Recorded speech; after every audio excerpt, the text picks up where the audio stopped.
NEET परीक्षा के विवादों के बीच अब नेट परीक्षा रद्द कर दी गई है। शिक्षा मंत्रालय ने राष्ट्रीय परीक्षा एजेंसी द्वारा आयोजित यूजीसी नेट परीक्षा रद्द करने का आदेश दिया और मामले को गहन जांच के लिए सीबीआई को सौंपा गया है, जिसको लेकर एनएसयूआई के अध्यक्ष वरुण चौधरी ने शिक्षा मंत्री धर्मेंद्र प्रधान पर बड़ा आरोप लगाते हुए हमला बोला है कि एनटीए को तुरंत बैन कर देना चाहिए, उस पर एक सख्त कानूनी कार्रवाई करनी चाहिए। प्रधानमंत्री जी से गुहार है कि आपके सामने अब दो चीजें हैं, या तो आप 35 लाख छात्रों को, युवाओं को न्याय दें, या अपने करप्ट शिक्षा मंत्रालय को और जो एनटीए है उसको बचाएं। ऐसा क्या उनकी मजबूरी है कि वो एनटीए को बचाने का काम कर रहे हैं? जो एनटीए, जो शिक्षा मंत्रालय एक पेपर ढंग से नहीं करा सकता, तो उसकी क्रेडिबिलिटी में इतना बड़ा सवाल खड़ा होता है।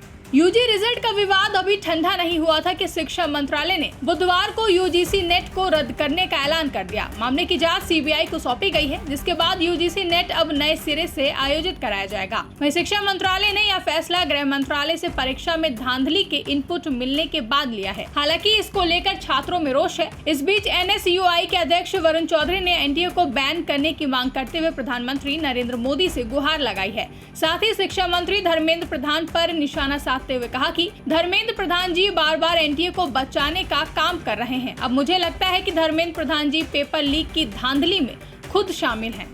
24 लाख छात्र आप देखेंगे कितने दिनों से इस तड़पती धूप में, आप देखेंगे गर्मी में अपनी गुहार लगा रहा है। साथ में एनएसवाई के साथी भी गुहार लगा रहे थे न्याय की।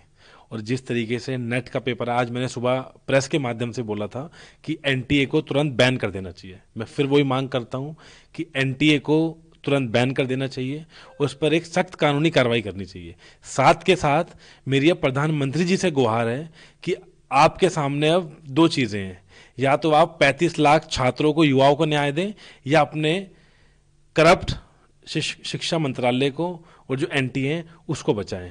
और कहीं ना कहीं आप देखेंगे धर्मेंद्र प्रधान जी बार बार एनटीए को बचाने का काम कर रहे हैं। ऐसा क्या उनकी मजबूरी है कि वो एनटीए को बचाने का काम कर रहे हैं?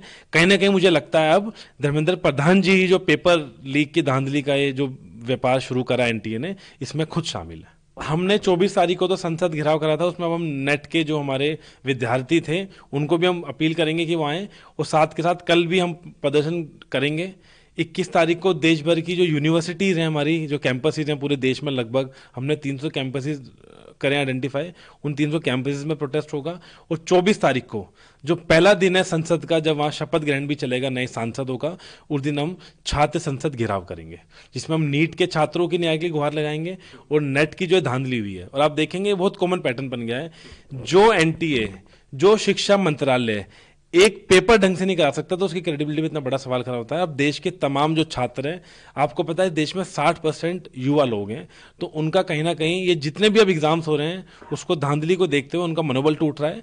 तो इस देश के युवाओं के, छात्रों के मनोबल को टूटने नहीं देना चाहिए सरकार को। गौरतलब है कि इससे पहले नीट यूजी एग्जाम रिजल्ट धांधली को लेकर विवाद शुरू हुआ था, जो अभी तक खत्म नहीं हुआ है। इस बीच अब यूजीसी नेट परीक्षा रद्द होने से छात्रों में भारी रोष देखने को मिल रहा है, जिसके चलते छात्र एनटीए पर लगातार सवाल खड़े कर रहे हैं और सख्त कार्रवाई की मांग कर रहे हैं। ब्यूरो रिपोर्ट, इंडिया पब्लिक खबर। फिलहाल के लिए इस खबर में बस इतना ही। देश और दुनिया की ऐसी तमाम बड़ी खबरों के लिए हमारे YouTube चैनल को सब्सक्राइब करें और बने रहेंगे पब्लिक खबर के साथ।